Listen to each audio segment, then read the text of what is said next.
The next one's called Jungle Kurobee. Maybe something just went over my head, but I just feel like the show is just slapsticky bullshit about a magical African bird thing, which is absolutely problematic. Jokes were unfunny, and there was nothing to it. 2 out of 10. Besides, I couldn't watch all of the episode because half of it wasn't translated. Alright, the next one's called Microid S, I think. I found this one to be fairly likable, however, I don't think I would really say it's all that good. So in this show, there are special ants that are more intelligent than humans and want to conquer the world. They also come from an underground desert where they capture humans and inject them with this fibrem stuff, which shrinks them into the size, which could shrink said beings into the size they prefer for slavery or whatever. Anywho, some of them broke free and are now like mini superheroes, kind of, who save humans from these ant monsters as well as inform the public of their existence. I have to admit that I am kind of a sucker for trash like this. When I see shows that just want to have a fun, action-filled adventure, I find that I can always find at least something to admire. Sure, the show is cheesy and silly, but the concept is interesting and feels somewhat unique. And the action was fun. Of course, the animation wasn't the most fast-paced thing ever, and was a little old and choppy. I still think it worked for what it was trying to accomplish in that regard. The conversations between the newspaper people were ridiculous. There are magical insect humans that have powers, and you can't believe that there are smart ants. Like, it just doesn't make any sense to me in stories where it's like, normal people find fantastical creatures, but yet they can't buy the rest of the news. Like, it's like, come on, this is already happening, Honestly, as I'm writing this, I'm thinking about the show, and I don't think it was very good, but I'd watch more if I could find it. 3.5 out of 10 for me. Funny how I basically said I admired the show, and still gave it a bad score. However, there isn't anything to say with the shallow themes and nature of taking back the land. However, there isn't anything to say with the shallow themes of, nature taking back the land from greedy humans. And there's nothing to say about any of the characters, and most of the time, this episode was just info dumps and lagging around. Alright, the next one's called Seine no Hoshi. I have to be real with you guys, I hated this boring mess of nothingness. That was this episode. The show takes place around the French Revolution and involves a girl whose parents were, killed at some point, and there's this Robin Hood guy who stops evil authority, when he can. We also see the government make the townspeople pay for more taxes so that the princess or whoever can have a ball or whatever, and everyone's pissed off about it. It was just dumb and a waste of time. 2.5 out of 10. Yakyū no Yuta was another dumb fuck boring ass show. It's about this high school girl who's a natural at baseball, but she wants to do something else, and there's an older pro trying to get her into the Tokyo Mets, I guess. There are other, lovely older men who help her along the way, I guess, and I just don't care. 2 out of 10. Alright, so Kick no Oni I found to be fairly admirable. I think that overall the show accomplished what it set out to do. The show tells the story of a real-life Japanese kickboxer who actually existed, who actually only recently died these last few years. In the story, the guy starts out as a karate master. He is looked up to by numerous fans and students. One day, walking home with his apprentice, who I think might be his brother, a man who says that there are some offers going around, for him to train Muay Thai kickboxing. So anyways, a man walks out of nowhere and offers the main character to train Muay Thai with him. The karate master declines and proclaims that karate is the best martial arts. The kickboxing coach then challenges the karate master to a tournament where he could prove his style is the best. One thing I really love about the fight was how our protagonist had to read the movements of the opponent and memorize their attack pattern before countering. The way the perspective of the fight was shown made it feel a bit more realistic, and like the writers, the people creating the show, have actually been into fights before. Even though some of the attacks that were being thrown were a little, over the top and, ridiculous, it still all worked out. I don't know if others would describe this animation to be choppy. However, I found it to be fairly decent for its time and gets the job done, and there's always something moving around on screen, and I appreciate the artwork. After losing badly to a champion in the second fight, the karate guy decides to join the kickboxing coach. Together they mix the art of karate and Muay Thai, and they create something unique. Of course, me being an MMA, fan, combat sports fan, I guess, the show really was worthwhile to me, especially since it's based off of a real kickboxer. My only issue is that I can only find 2 episodes, so that sucks. But I'll actually give it a 6.5 out of 10. Thoroughly enjoyed it. I'll be honest, guys, when this show came up on the list, I wanted to avoid it so freaking bad. As you can tell with some of these shows, my patience just kind of wears thin with some of them, and I just give up and just shut them off. Because with it being Tom Sawyer, I knew what to expect, and I didn't want to see some boring, retelling of the original tales, or any kind of reinterpretation, because I know the writers would probably not do anything all that noteworthy, or just make something painfully boring and bad. I was kind of right about it not being very noteworthy, but I will say that the show was a bit better than I expected. It was, it was fairly, charming, had decent pacing, and, the characters are introduced well enough, and are, likable.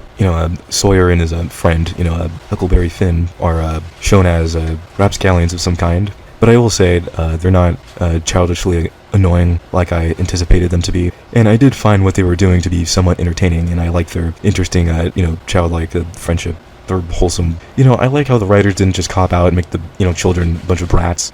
Like stories, similar to this. Though, they'll usually make the kid characters in these positions act out in order to get attention. But not here. They're not obnoxious, and they, feel fairly realistic. Even though I ended up dropping it after 2 episodes, I do think this could end up being an entertaining show for some people, mainly kids. And I could see how the show could end up having some creative adventures that could keep some interested. The only thing that works against it in that regard, from what I've seen, is that there's not that much that goes on in each episode.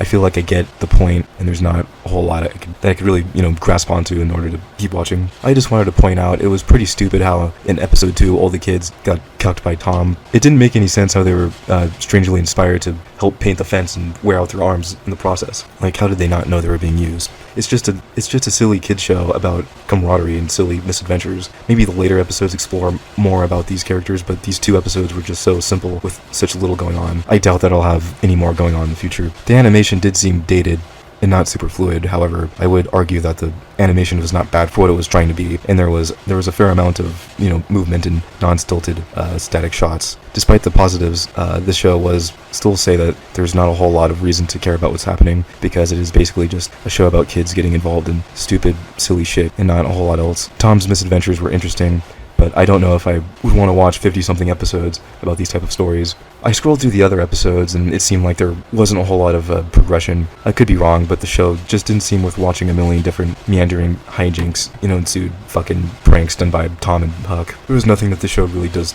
that's special. I will also say that, because of the obvious time period, there were also the slaves in the show, so down the line I could see how it could get more problematic. From what I saw, I didn't really see anything all that offensive. It just looked like a show that was trying to depict the life of the time. You never know. I gotta give this one a strong 4 out of 10. If the show explored interesting aspects about the characters or events in Tom's life or the show, or it could have been at least a 5, but from what I've seen, it's just a silly goose misadventures. It's kind of likable, but it doesn't really do all that much.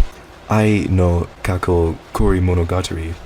So this show is another show I watched, and it seemed like it just wanted to tell a somewhat inspirational coming-of-age tale, possibly about overcoming the many challenges that will come up in life, but I don't know. It starts out with a younger brother who will be soon going to school for the first time, and the older brother who will be moving onto a new grade assures the younger one about the nice teacher at the school that he's leaving, and not to worry about what will happen, because it's a good environment, and younger brother should trust it after all, and it was fine, but I guess.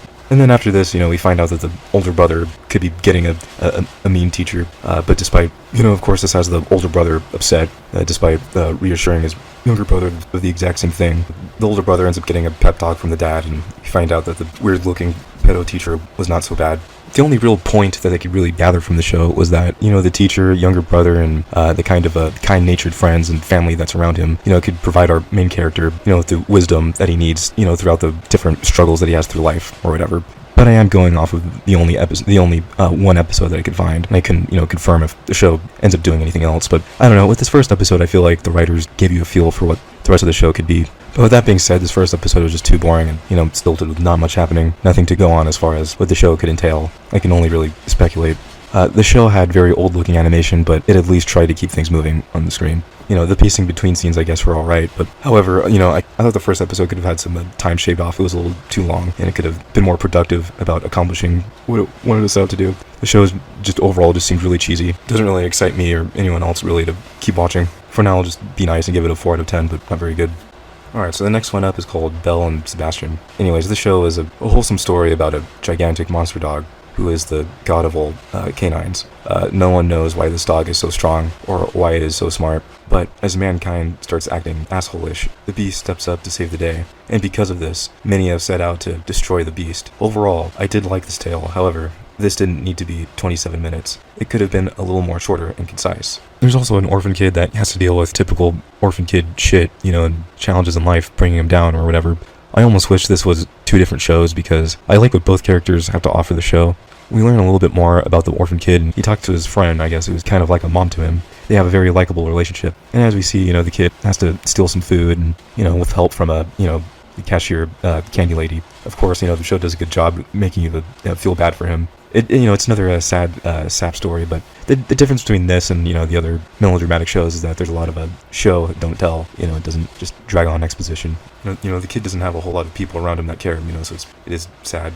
Overall, I think the show has a nice fluidish animation with lots of movement and bouncing around. Not a whole lot to go on, but the characters did seem somewhat promising. We see this as the kid runs away, from the bullies, as the dog, friend pounces on people. Definitely makes the whole show for me.